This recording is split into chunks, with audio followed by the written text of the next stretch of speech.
What's up, fellas? Today I'm going to be doing a review on lead-free BRIDGIT nickel bearing solder, which apparently also contains some silver as well. I've spent $25 on this roll. I also have this flux here. I believe it was like $5 to $6 for this. This is a burn-resistant soldering paste. So I'm interested to see how well this stuff works. It says that it's made specifically for joining brass and copper parts. So we're going to see how this goes. I'm kind of interested in finding a new solder. My favorite solder is this Lennox, which I was unable to replace today. This is a copper bearing tin solder. It's a copper tin alloy. There's no antimony in it. It's a 450 degree solder. I just bought this stuff yesterday, which is horrible. Horrible stuff. It won't flow for nothing. Fluxed, cleaned, all that stuff. It's just not. And the same thing happened to me last time I bought this. It was like 10 years ago, though. I'm not sure why I was duped again. Perhaps it's because of that logo they stuck on there and then shipped it from China.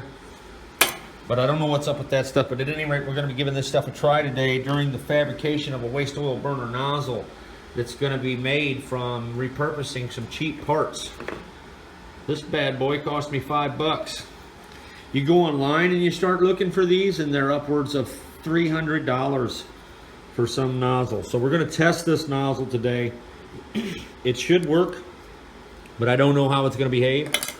We also have this glass view case fuel filter that I'm going to be using for the inline oil filter. I'm a little concerned about this thing. I would imagine it could surely hold 100 psi's. I hope.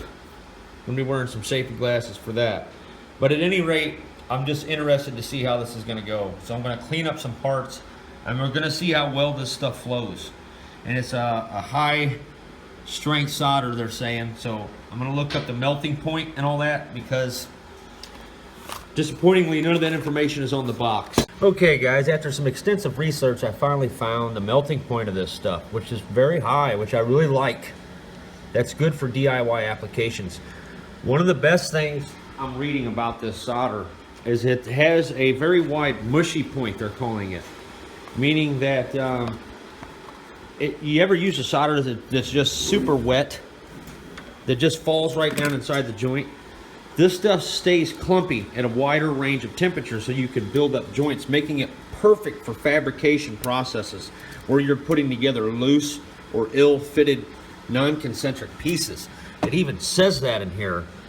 And the fact this stuff has nickel in it, I'm just so happy I found this stuff. Definitely another cool thing I learned is that this is from Ferrous company. I don't know if you can see that. They've got some really cool PDFs on brazing and stuff.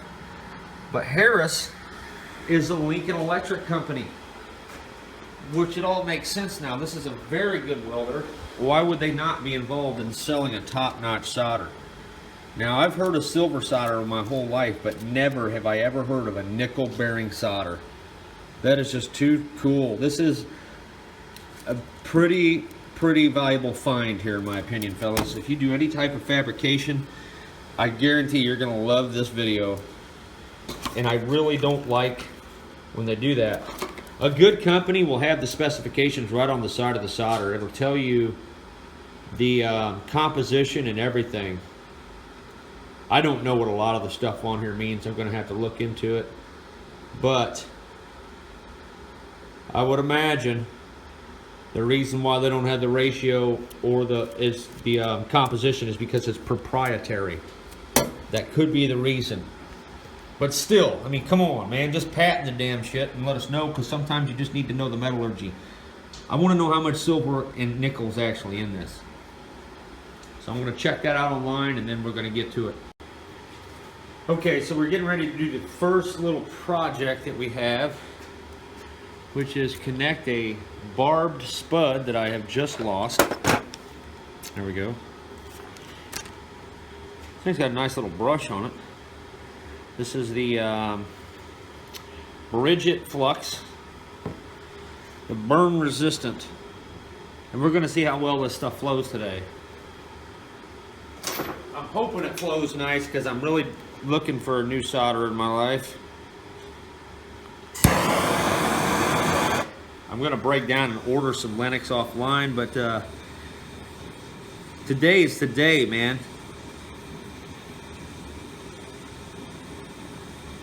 Oh, wow. Tell you what, guys, this stuff flows beautiful. That flows exactly like some lead tin solder, some 60/40. Very happy with that. For the money I spent, I should be. And here's the good thing, I can grind on that now if I had to, which happens a lot in the shop. This is some good stuff, fellas. I'm telling you right now, that flowed just like the Lennox did. But, man, I might have a new favorite solder on my hands here. I'm loving this nickel alloy thing. We're gonna get online and try to find some better specifications and some more information on this stuff. That was a beautiful solder joint. Very happy with that. Flowed very nicely. If I could get a focus on here, we'll be in business.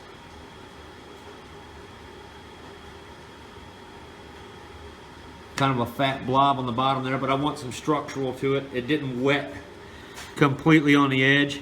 I really miss my hydrogen torch. I gotta get that thing fixed, man. I let it freeze this winter. I didn't drain the tank, so I'm gonna build a system that drains. Okay, so the purpose of what we just seen right there was to put a fitting on this bad boy, because my plastic one flew off. So we're going to be connecting this and then hooking a plastic spud up to that. I'm having zero luck with the camera today. Now our next little project is we're going to take this pin stock for this sprayer and we're going to connect it to this, and we're going to see how that flows. So this will be another brass to copper connection. I'm going to be cutting this plastic end off of here. I am so amazed that I found this bad boy for $5. Waste oil burner nozzle. I also got this solder today just in case, some good old standby 4060 acid core. This is a fairly decent brand. Not going to be doing any review on this because we obviously all know this stuff's nothing special. This stuff, on the other hand, is headed towards my new favorite. I almost didn't buy this. Nickel bearing. Loving that. Marketers know my type though, so they know just putting that word on there would make me buy it. Clever bastards. How dare you know I like nickel. So, let's get on with it.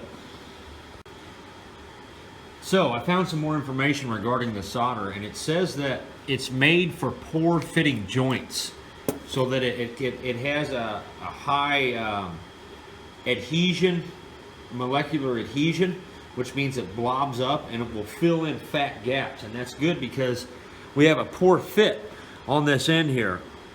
I'm probably about 40 thousandths of an inch off in my thickness, as you can see, and this solder claims to fill those voids better than other solders. So we're gonna see if that pans out. Solder flows in the direction of the heat, for anyone who has never heard that stated.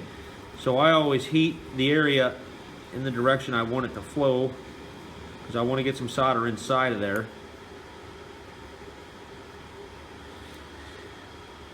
So far so good here. Man, that stuff is just too good to be true, it looks like. Can't tell if I got that back side. Better give it a little hit. Man, I really miss my hydrogen torch.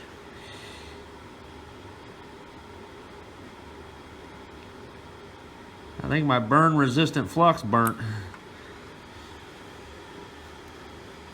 Okay. Some of you are going to hate me for doing this, but I do it on all my soldering. I've never had any problems with failures as a result of it. It takes that flux off of there a lot better if you do it when it's hot.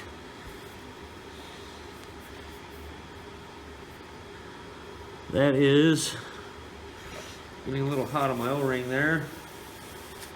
Don't want to damage that O-ring. I almost took it off for the job, but I knew I was going to be spraying it with water. I think I just got my camera. That is a beautiful solder joint. Flowed very well. Anyone who's ever used any of the other solders knows that getting stuff to flow can be a challenge sometimes. If you get it too hot and all that kind of stuff, you'll burn the flux up. This is some high heat flux. So I'm interested to know, I almost might want to fix this thing. This is an inferior solder here that would not flow, would not stick or nothing. It's barely hanging on to life there. That's this junk right here. That's acid core, and I still couldn't get it to stick. Acid core solder on copper, dude. And this is what I get? I want my money back. Unbelievable. I think they sold their name on this one here. I don't think this is their product. They've got good torches. Why they would crank out this stuff. So, my dad always said if it ain't broke, don't fix it. So until this thing leaks really bad, I'm not going to touch it. That would take some acetone cleaning, and we don't want to get a big mess going right now. This is a solder joint, or a solder tinning that we did yesterday using this metalwork solder. We're going to do an experiment and see how much better this BRIDGIT nickel bearing silver solder flows on metal, because it might not stick on steel. Some solders are like that. So let's clean a spot up and see what happens. Nice to know. I spent the whole day today, guys, looking around at solder, reading about solder, watched some solder videos. So you're getting the cherry-picked version here. I'm saving lots of time for you. I'm almost kind of happy that I was unable to find the Lennox solder, because we would have never come across this stuff. I'm just kind of a nerd right now when it comes to stuff like that. Now, in defense of Metalworks, I did not sand this. I used a wire wheel. I don't know what I think about the whole wire wheel process personally. I'm not so sure that's a good way to go about preparing surfaces, because you want those little scratches. Because the way solder works is it dissolves a nanoscopic layer of the metal and creates an alloy. Similar to the way mercury will wet a metal, or the way mercury makes an amalgam. Same thing with this stuff. That's how solder works. When it gets hot, it dissolves the metal. It acts like an acid. You ever notice how the tip of your soldering iron eventually melts away, like gets a big hole burnt in it? That's because it's dissolved away.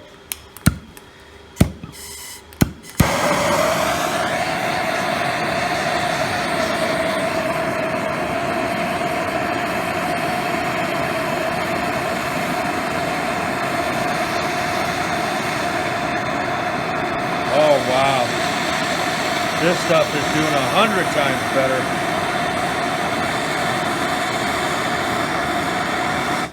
Unbelievable how much better this stuff is than that other. Unreal, guys. Look at that tin layer. That's it. This is going on the list.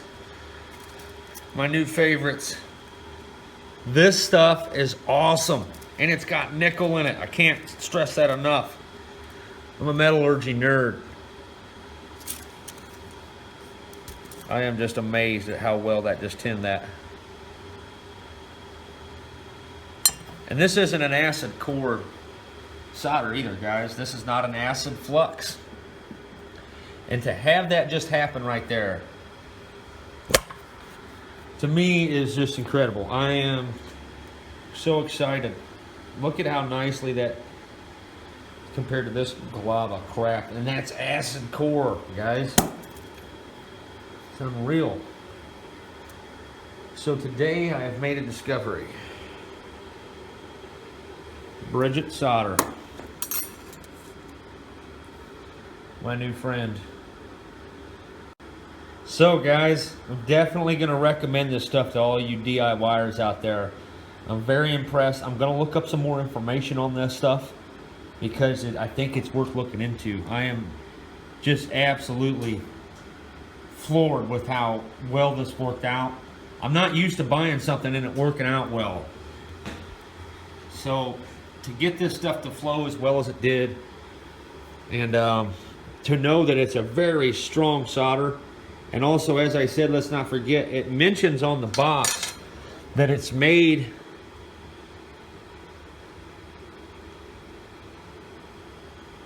it says soft solder especially developed to solder tight and large loose fitting or non-concentric copper and brass fittings, which means it will fill in voids a lot better. It's not really wet. Now, the reason they're calling it a soft solder, I believe, is because it's not a silver solder per se. Silver solder tends to be very hard. So I'm loving this stuff, man. Can't be happier. Can't be happier. That's a beautiful joint. And in contrast, look at this pitiful acid core joint from the Bernzomatic product. Just absolutely so glad I could not find the Lennox solder today, guys. This is the new stuff.